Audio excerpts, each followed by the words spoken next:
ఏంటి వాడు చెప్పేది? అంత ధైర్యం ఉన్నవాడే అయితే కళ్ళ ముందుకొచ్చి నిలబడాలి కదా.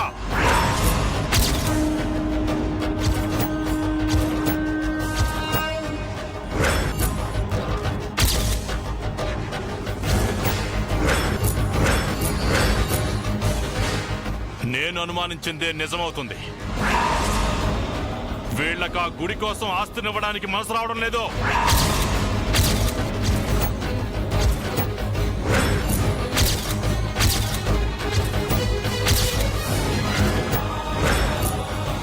వాడు కూడా వీళ్లతో ఏమనుంటాడంటే, బంధాలెటు వదులుకున్నాం, ఆస్తులు ఎందుకు వదులుకోవాలని ఉంటాడు. వీళ్ళ బతుకులంతా ఇంతే.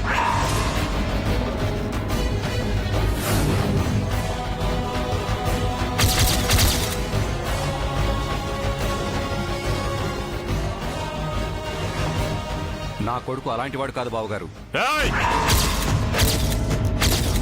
ఎవర్రా ఎవర్రా నీకు బాబా? అసలు ఎవర్రా నువ్వు? అది కాదు బాబా. నోరెత్తితే చంపేస్తా. ఇంకోసారి అలా పిలిచావంటే వాడు నీ శవాన్ని చూడడానికి రావాలి.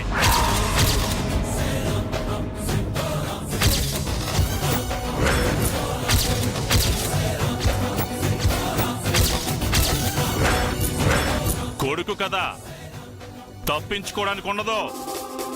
తలకొరువు పెట్టడానికి తప్పకుండా రావాల్సి వస్తుంది. అయినా వాడో కొడుకు, ఇదో కుటుంబం. చిచి, ఇంకా ఆపండి మీ మాటలు.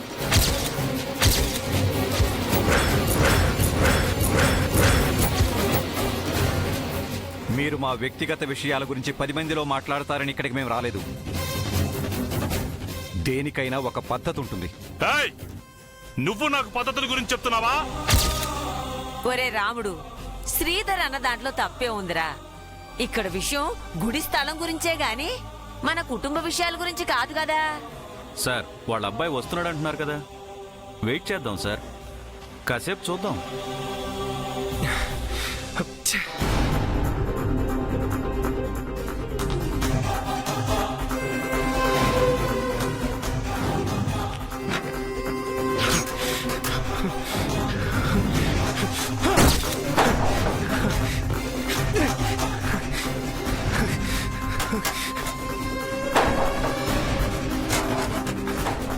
రే వెంకీ, వెంకీ, రే ఆగరా. బావ కావాలని రెచ్చగొడుతున్నాడు, నువ్వు ఆవేశపడకరా, ఆగరా. ఓపిక తగ్గిపోయి సహనం చచ్చిపోతుంది బాబాయ్. ఇది ఆవేశం చూపించాల్సిన సమయం కాదు బావా. అత్త మామలు మాట పడకుండా ఏం చేయాలో ఆలోచించాల్సిన సమయం. పెళ్ళైన క్షణం నుంచి ప్రతి విషయంలోనే మౌనంగానే ఉంటున్నాను. అలా అని కళ్ళ ముందే తల్లిదండ్రులను అవమానిస్తుంటాయి చూస్తూ భరించలేను. చేతగాని వాళ్ళగా ఉండలేను. ఇది గొడవ పడే సమయం కాదు బావా. కానీ అవతల మీ నాన్న యుద్ధం చేద్దాం రా అని పిలుస్తున్నట్టుంది. అంత దూరం ఎందుకు ఆలోచిస్తున్నావు? ఏ నీకు అలా అనిపించట్లేదా? మా నాన్న ఏం చేయలేడని, మా నాన్న బలహీనుడని మీ నాన్న అనుకుంటున్నాడా? తెగింపు రానంత వరకే అన్ని అదుపులో ఉంటాయి. ఏదైతే అది అయిందిలే అని ఒక్క అడుగు ముందుకేస్తే అన్ని హద్దులు దాటిపోతాయి. రే వెంకీ, ఎందుకురా అంత దూరం ఆలోచిస్తున్నావు? ఏదైనా శాంతియుతంగా సాధించాలి, ప్రేమతోనే జయించాలి అంటావు కదా బావా. ఇప్పుడు ఎందుకు ఇంత ఆవేశం చూపిస్తున్నావు? నువ్వు ఇంకేం మాట్లాడుకు. అసలు ఇదంతా జరగటానికి కారణమే నువ్వు.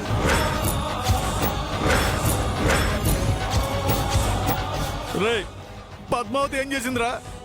నేను ఎక్కుపెట్టిన బాణం గురి తప్పేలా చేసింది. ఏదైతే నా చేతికి అందుతుందనుకున్నాను అది అందకుండా చేసింది. 99వ మెట్టు మీద నుంచున్న నన్ను 100వ మెట్టు ఎక్కకుండా తోసేసింది. నన్ను అర్థం చేసుకుంది ఇంతేనా బావా? కళ్యాణ మండపంలో కొన్ని క్షణాలు నువ్వు నా గురించి ఆలోచించుండుంటాయి, ఈ రోజు ఇంత దూరం వచ్చుండేది కాదు.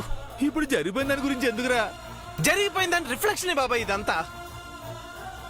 జరిగిన దాంట్లో నా తప్పు ఉందని నువ్వు నమ్మితే అందుకు నేను క్షమాపణ కోరుతున్నాను.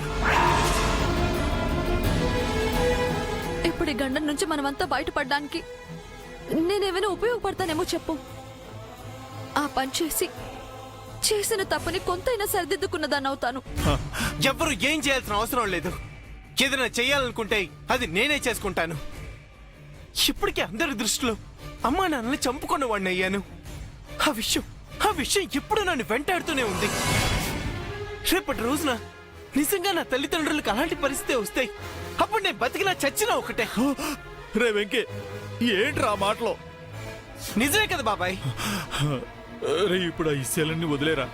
అక్కడ అందరూ సుభద్ర కొడుకు వస్తాడని ఎదురు చూస్తున్నారా. సుభద్రదని కూడా నా కొడుకు వస్తాడు ఏదో చేస్తాడన్న ధైర్యంతోనే అందరితోటి వస్తాడని చెప్పిందిరా. ఇప్పుడు నీ తాణంలోకి ఎవరొస్తారో? ఎవరో రావాల్సిన అవసరం లేదు బాబాయ్, నేనే వెళ్తాను. మావయ్య చంపుతాడు, రౌడీలు చంపుతారు. ఏం జరుగుతుందో అది జరగని. నేనే సుభద్ర కొడుకున్న నిజం చెప్పేస్తాను. రే బావా తొందరపడొద్దు బావా. అసలు నేను ఏం చేయాలని వచ్చాను, ఏం చేస్తున్నాను?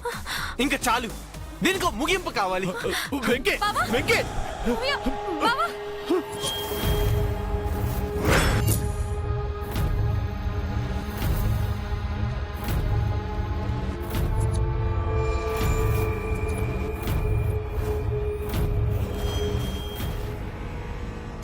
వెంకీ వెంకీ ఆగు ఆగు. మావయ్య అసలు ఏం జరిగిందంటే నేను మీ నీకోసం ఎదురు చూస్తున్నాను.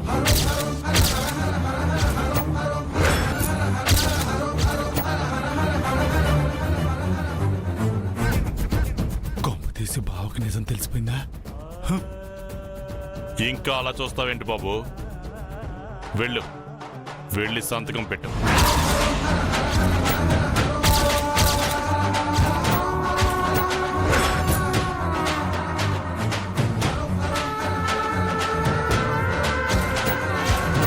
కొన్నిసార్లు ఏదేదో ఊహించుకుంటాం, ఇంకేదేదో జరుగుతుంది.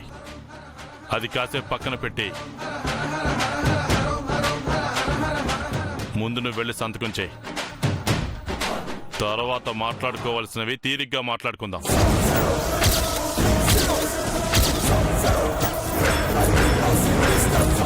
మావయ్యకి నిజం తెలిసిపోయింది. తర్వాత ఏం జరిగితే అది జరుగుతుంది. ముందు సంతకం పెట్టి అమ్మ గౌరవం మాట కాపాడతాను. ఆలోచిస్తున్నారేంటండి? జరగాల్సిన దాన్ని ఎవ్వరూ ఆపలేరు. మీరైతే వెళ్ళి సంతకం పెట్టండి. దేవుడి మీద భారం వేసి వెళ్ళి సంతకం పెట్టండి వెంకీ గారు. వెంకీ సంతకం పెట్టు.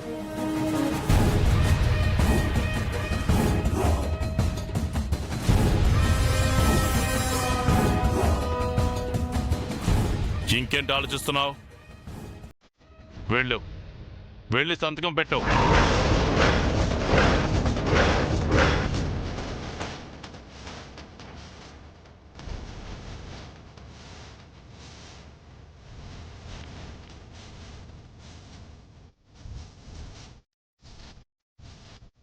ఇదిగో బాబు సంతకం పెట్టండి.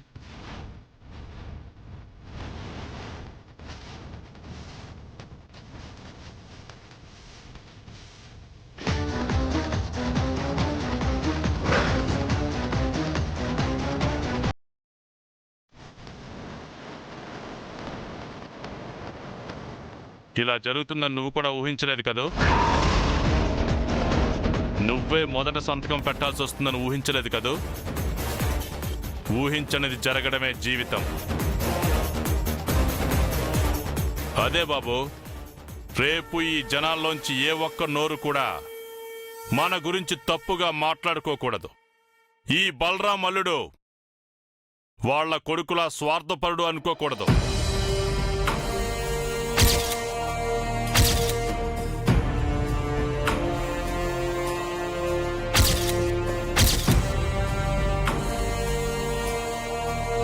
సర్పంచ్ గారు అల్లుడికి ఆస్తుల మీద ఆశ లేదు, మనుషుల మీద బంధాల మీద అభిమానం, ఈ బలరాం మీద గౌరవం ఉంది అనుకోవాలి. జనాలందరికీ అది తెలియాలంటే మొదట నువ్వే సంతకం చెయ్యాలి. పెట్టు బాబు.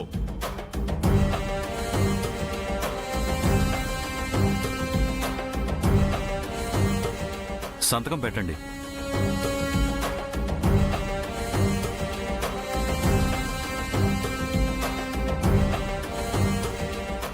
భగవంతుడా, ఊబిలో పడినట్టుంది పరిస్థితి. బలరాముడు అల్లుడుగా సంతకం పెడుతున్నాడు. సుభద్ర కొడుకులా ఎలా సంతకం పెడతాడు? ఈ గండం నుంచి ఎలా బయటపడతాడు?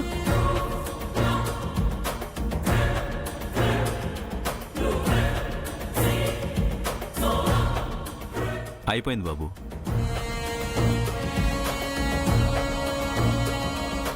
శభాషలుడు, నా పేరు నిలబెట్టావు. అదేంటండి ఇంటి పేరు రాయలేదు?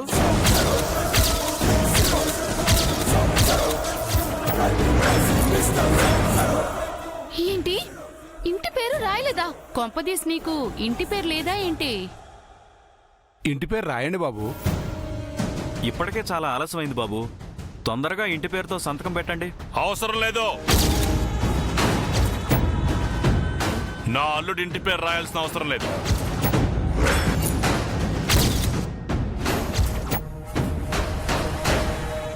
అదేంటి సార్ అలా అంటారు?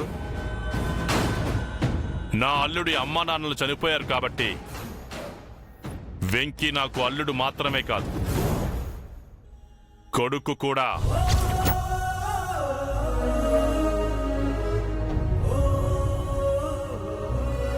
అవసరమైతే నా ఇంటి పేరునే తన ఇంటి పేరు చేస్తా. నా అల్లుడి విషయంలో పూర్తి హామీ నేనిస్తున్నాను.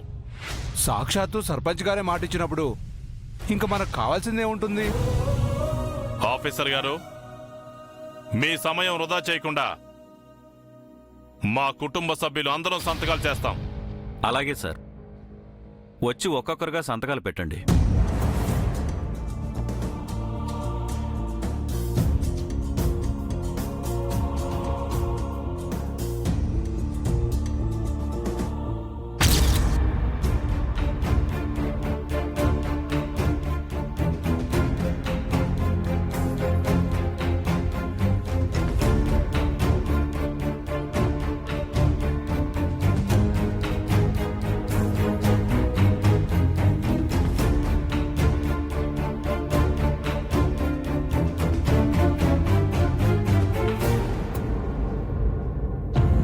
ఇక రా. అలివేలు, రామ్మా.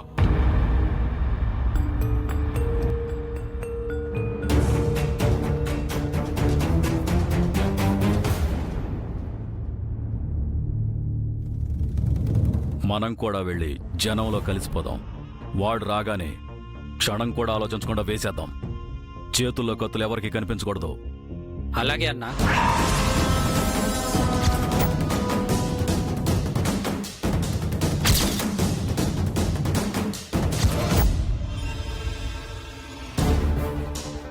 ఎల్లమ్మ పద్దు.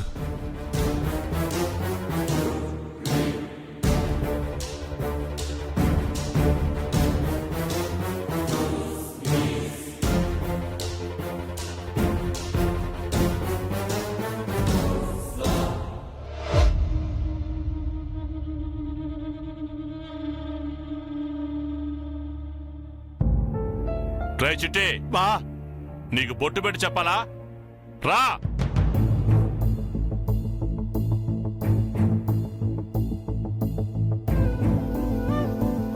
పెట్టాను బా. పక్కన తగలడు. రిజిస్టర్ గారు, బలరాముడి కుటుంబం వైపు నుంచి చిన్న తప్పు కూడా లేదు. మేమంతా అనుకున్నట్టుగానే సంతకాలు పెట్టాం. మిగిలింది వాళ్ళ సంతకాలే. అందులోనూ ముఖ్యంగా వారసుడి సంతకం. కొడుకు హైదరాబాద్ నుంచి వస్తున్నాడో, అమెరికా నుంచి వస్తున్నాడో, లేక ఆకాశం నుంచి ఊడిపడుతున్నాడో అడగండి. అమ్మా సుభద్రమ్మ, ఇది పద్ధతిగా లేదమ్మా. ఆ అబ్బాయి ఎక్కడి వరకు వచ్చాడో కనుక్కోండమ్మా.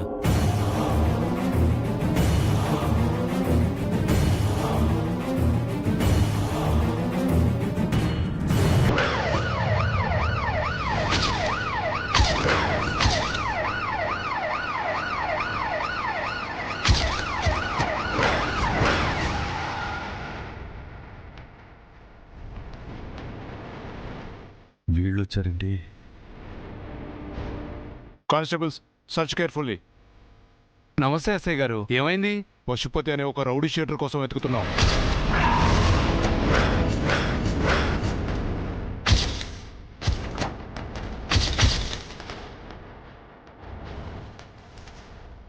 అయ్యా అయ్యా అయ్యా బయట పోలీసులు వచ్చారు. ఎవరి కోసం వెతుకుతున్నారయ్యా? పదండి.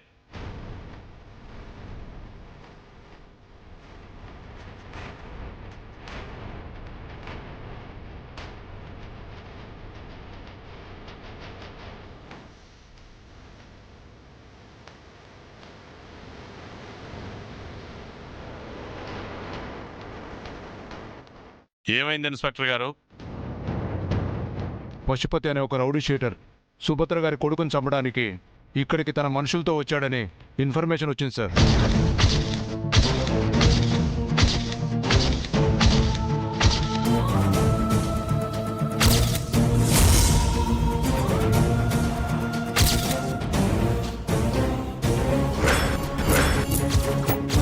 అందుకే వచ్చాం సార్. మాకు తెలియకుండా ఇక్కడ ఎవరుంటారండి? ఏయ్, ఎవర్రా నువ్వు? ఏ ఊరు మీది? హే, ఎవర్రా మీది?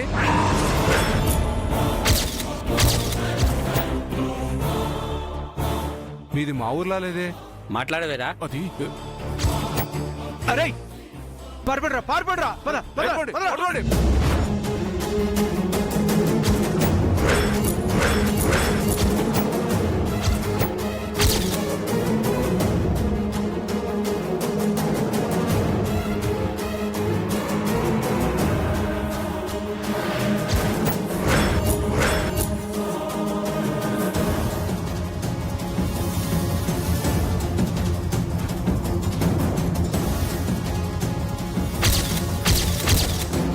చూస్తారేంటి? Catch them.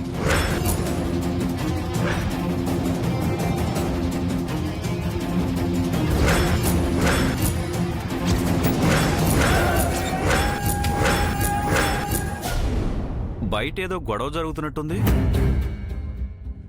సార్ సార్ ఒక్క నిమిషం. మీరు ఎవరి సంతకం కోసమైతే ఎదురు చూస్తున్నారో ఆ వ్యక్తి సంతకం నేను పెడతాను సార్. బలరాం గారు అల్లుడుగా మీరు ఆల్రెడీ సంతకం చేశారు కదా. ఇప్పుడు సుభద్ర గారి కొడుకు స్థానంలో సంతకం పెడతానంటారేంటి? ఎందుకంటే ఈ వెంకీనే నా వెంకటేశ్వర్లు కాబట్టి.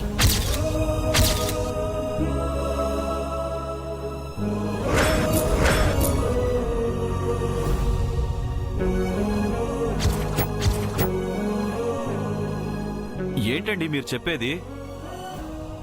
అవును ఆఫీసర్ గారు. బలరాం గారి అల్లుడే మా కొడుకు కాదు. కాదు, కొడుకే బలరాం గారి మేనల్లుడు. మిమ్మల్ని ఎవరు పంపించారో చెప్పు. సుభద్ర గారి కొడుకుని చంపడానికి వచ్చింది మీరే కదా? మామూలుగా అడిగితే చెప్పరు సార్. లోపలేసి మీ పద్ధతులు మీరు అడిగితే అప్పుడు నిజం చెబుతారు. చెప్పును, చెప్పు చెప్పు.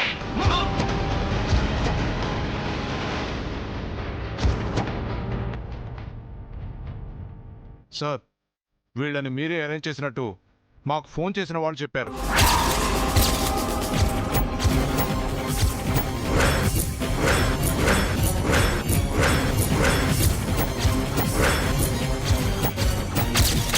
మీరే సుభద్ర గారి కొడుకుని చంపడానికి ప్లాన్ చేశారని మీ పైన అభియోగం.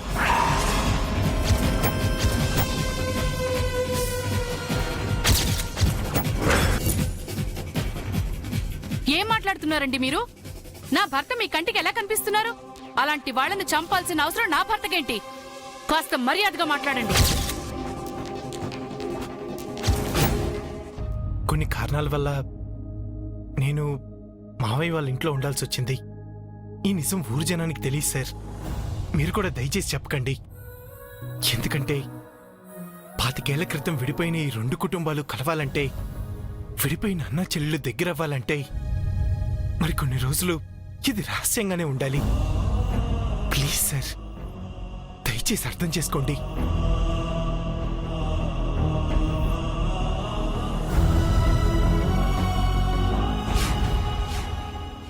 దయచేసి మా మాట వినండి ప్లీజ్. ఆఫీసర్ గారు, నేను మిమ్మల్ని వేడుకుంటున్నాను. ఈ నిజం మీలోనే దాచుకోండి. మా వెంకీతో సంతకం పెట్టించుకోండి. ప్లీజ్ సార్, ప్లీజ్ కాదనకండి. ఎటువంటి ఆధారాలు సాక్ష్యాలు లేకుండా అభియోగాలు చేయడంలో అర్థం లేదు. నిరూపించాక మాట్లాడుకుందాం. సరే సార్, వీళ్ళ చేత నిజం రాబట్టాక అప్పుడొచ్చి మిమ్మల్ని కలుస్తాను. సర్పంచ్ గారు మా ఊరి దేవుడండి. మీరు అనవసరంగా నిందలేస్తే మేము ఊరుకోం. వాళ్ళని తీసుకుని వెళ్ళిపోండి.